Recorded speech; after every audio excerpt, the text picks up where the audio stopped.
रघुपति राघव राजा राम, पतित पावन सीताराम।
ईश्वर अल्लाह तेरे नाम, सबको सन्मति दे भगवान। ईश्वर अल्लाह तेरे नाम, सबको सन्मति दे भगवान।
जून 10, 1891 में मोहनदास करमचंद गांधी ने इंग्लैंड में बार का इम्तिहान पास किया और भारत वापस आए, इस आस में कि वकालत शुरू की जाए।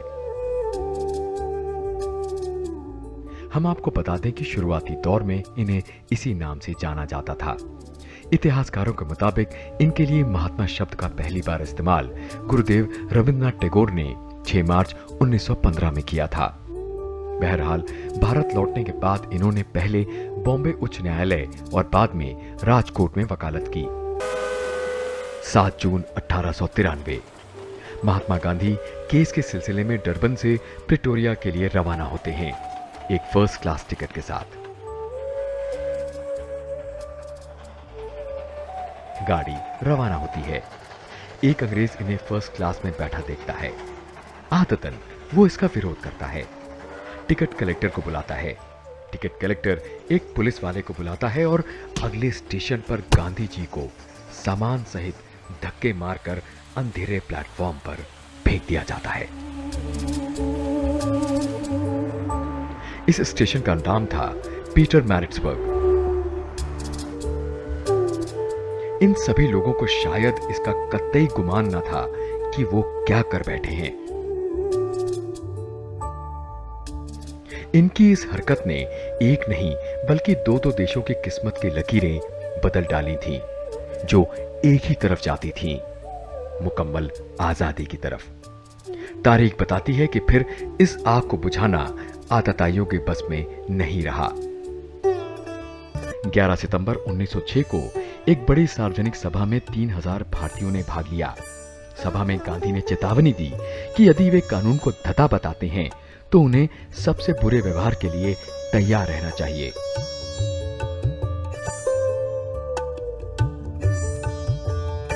भारतीयों ने कानून को इतना अपमानजनक माना कि उन्होंने समर्पण के बजाय पीड़ित होना चुना और ईश्वर के नाम पर पंजीकरण ना करने का संकल्प किया।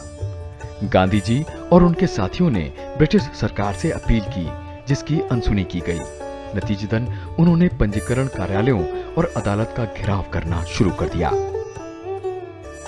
गांधी जी के एक यूरोपीय मित्र ने कहा कि भारतीय निष्क्रिय प्रतिरोध यानी पैसिव रेजिस्टेंस का रास्ता अपना रहे हैं, जो कमजोर का हथियार कहा जाता है। गांधी जी ने उस शब्द को अस्वीकार कर दिया। उन्होंने आंदोलन को आत्मबल की अभिव्यक्ति कहा।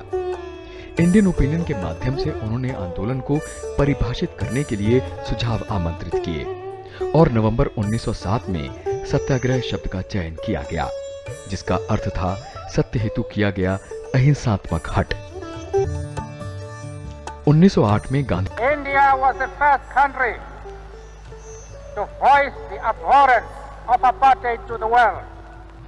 We salute you in the name of the African National Congress and the millions of the oppressed, fighting people of South Africa.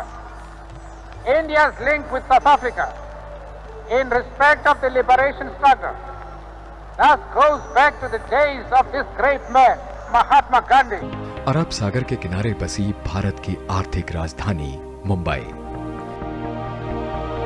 हालांकि आज इस शहर को अर्थ जगत या फिल्म उद्योग की वजह से जाना जाता है।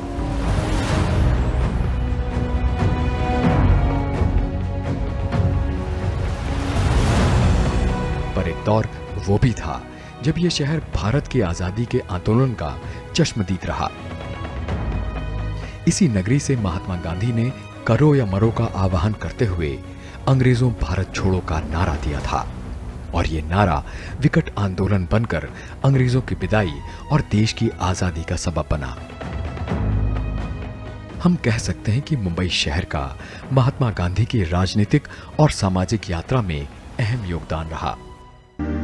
1888 में महात्मा गांधी कानून की पढ़ाई के लिए लंदन यहीं से रवाना हुए थे। भारत वापस लौटने के बाद वो 1893 में दक्षिण अफ्रीका चले गए।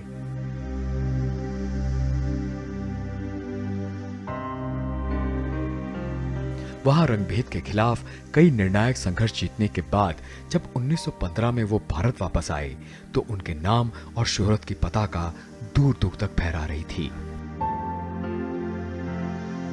भारत आने के बाद यही मुंबई में उन्होंने अपने राजनीतिक गुरु गोपाल कृष्ण गोखले से मुलाकात की और फिर गोखले की सलाह पर अमल करते हुए 1 बरस के लिए देश भ्रमण को निकल गए। ये वो दौर था जब जन असहयोग आंदोलन, दांडी यात्रा और सविनय अवज्ञा जैसे आंदोलन परवान चढ़े और अंग्रेजों की नाक में दम कर दिया।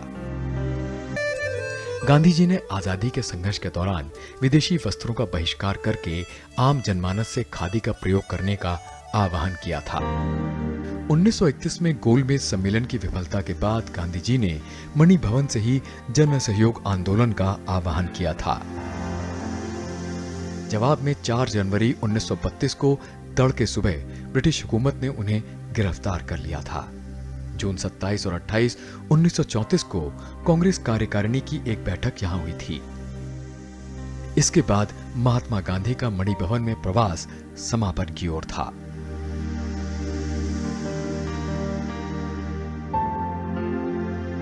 फिर 1947 में देश आजाद हुआ और मार्च 1959 में मार्टिन लूथर किंग भारत की यात्रा पर मुंबई पहुंचे। मणि भवन पहुंचने पर उन्होंने अनुरोध किया कि उन्हें एक रात यहां रुकने दिया जाए। उनके रुकने का इंतजाम मणि भवन के दूसरे तल पर किया गया, जहां गांधी जी रहा करते थे। और इस तरह नस्ल भेद के खिलाफ सफल आंदोलन चलाने वाले वर्ग के इस नेता ने गांधी को अपने तरीके से श्रद्धांजलि पेश की। मार्टिन लूथर किंग की पत्नी कोरेटा किंग लिखती हैं, मणि भवन में कुछ दिन रहना गांधी जी के साथ रहने जैसा अनुभव है। मुझे यह अनुभव प्रदान करने के लिए आपका शुक्रिया।